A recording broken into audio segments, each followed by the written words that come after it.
over how plans are negotiated. Congressman, what do you make of the fact that the president seemingly has backed away some from the public option and is now looking at these cooperatives as an idea? What do you think of those ideas? Well, clearly this is a fluid situation, and all options are on the table right now. I've watched the news reports over the weekend, and I've heard about the comments coming from the administration. You know, at the end of the day, I certainly hope that a public option is included in the health reform bill. I was just on the phone just a short time ago this evening with Majority Leader Steny Hoyer, asking him for his thoughts right now and where we are from the leadership's perspective on the bill moving its way through the House. He reiterated to me that there will be a public option as we see it coming through the House, and that is my hope and expectation at the end of the day when we get back in September and take up the issue of health care reform, that a public option will be in the bill. Congressman, tell us about the death panels that people say are in the bill. Are those a good idea? Well, Jim, I'm glad that you have brought up the issue of the what opponents of healthcare reform are calling these death panels. I think that's unfortunate because there is no such thing as a death panel in the bill, and I think it really does a gross disservice when people like Sarah Palin or Newt Gingrich are trying to scare people just because they're opposed to healthcare reform. I believe they're trying to scare seniors, and that's unfortunate. Let me tell you what they're alluding to and how they're misrepresenting the issue and what really is in the bill. It really comes down to the issue of living wills and whether people want or don't want to have a living will in part of their decision-making process when it comes to healthcare. I'm someone who has a living will. I understand how quickly life can change. I understand that you can't predict in the future whether you can make your own decisions about end-of-life decisions, for example. So I think everybody should have a living will. I would hope everyone would consider that.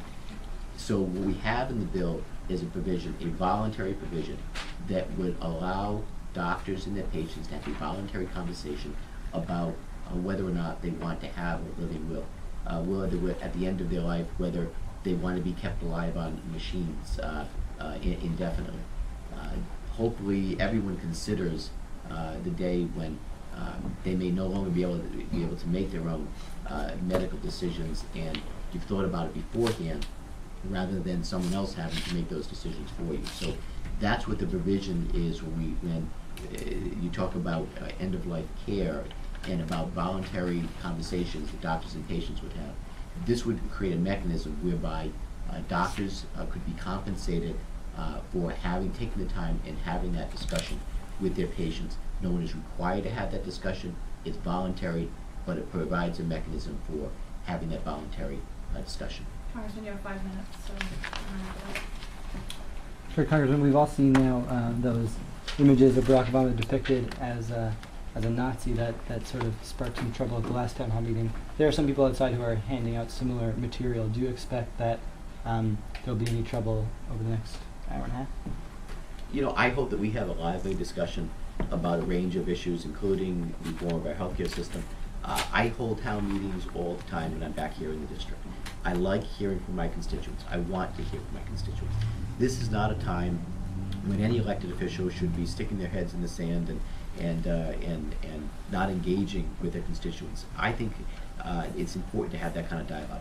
I am only as effective in representing my constituents in Washington as I am in hearing from them and knowing what's on their mind.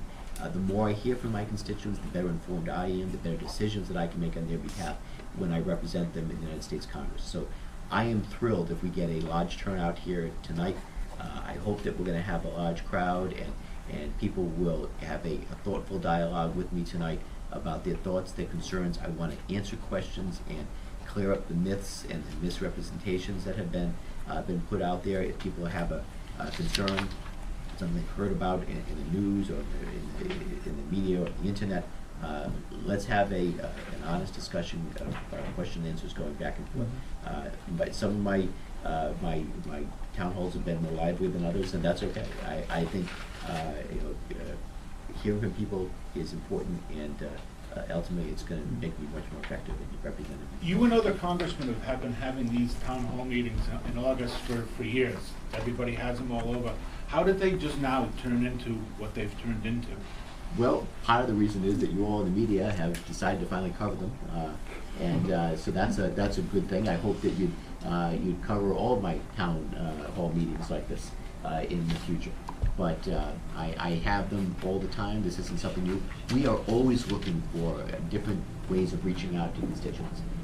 We do it we take phone calls from constituents every day, letters and emails that people send in. But you We're never diligent. meet with- you never We're meet with diligent. this. We're diligent about getting back to people. I do telephone town hall meetings where we actually call people the night before and let them know that they're going to receive a call from me the next night, whereby if they stay on the line, they can be brought into a telephone town hall meeting. I do town hall meetings all around the district all the time. We've done them most recently in Foster and in Providence just a few short weeks ago. So this is my most recent town hall meeting. We're going to be doing another one coming up on September 3rd in Westerly. I hope you're all going to be there for that one as well. But how So- did they turn into what they've turned into? They've Well, become melees. for heaven's because of the sakes. fact that healthcare reform is such a personal issue and it's a hot topic right now, people are engaged, they're paying attention, and clearly you all are paying more attention in the media, and that's a good thing. So thanks for getting the word out, and I hope you'll do that as diligently in our other town hall meetings that we have in the future. Is this something, all the anger and everything, the anger that's been going on that Jim mentioned, do you think this is orchestrated by the Republicans? I think that Where's your opinion on that? there has been a variety of groups that have gotten the word out. Some unfortunately have tried to scare people and have put misinformation out there. That is unfortunate. But this town hall and others that we'll be doing and others that are happening around the country are giving members of Congress the opportunity to set the record straight and talk about what is in the health reform bill and what is not, what it does and what it doesn't do. Last question. Okay. There's a lot of complaints from people outside and from Republicans in general that Democrats in favor of this in Washington have not actually read this bill. Have you read the bill in its entirety? There is no bill yet. Well, it is working its way through the process right now. There was an initial bill that was put forward.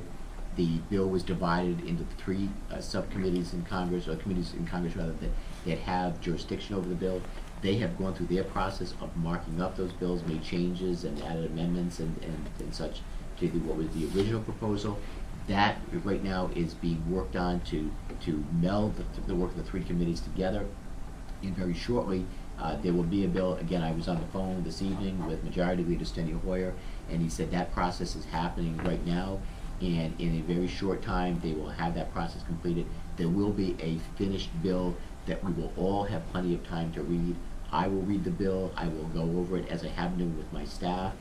The members of the public will have plenty of time to read the bill as well, and again, give their thoughts about what the bill does and how it will affect healthcare reform in general. Okay, guys, thank you. Thanks, everybody. If you all want to go up.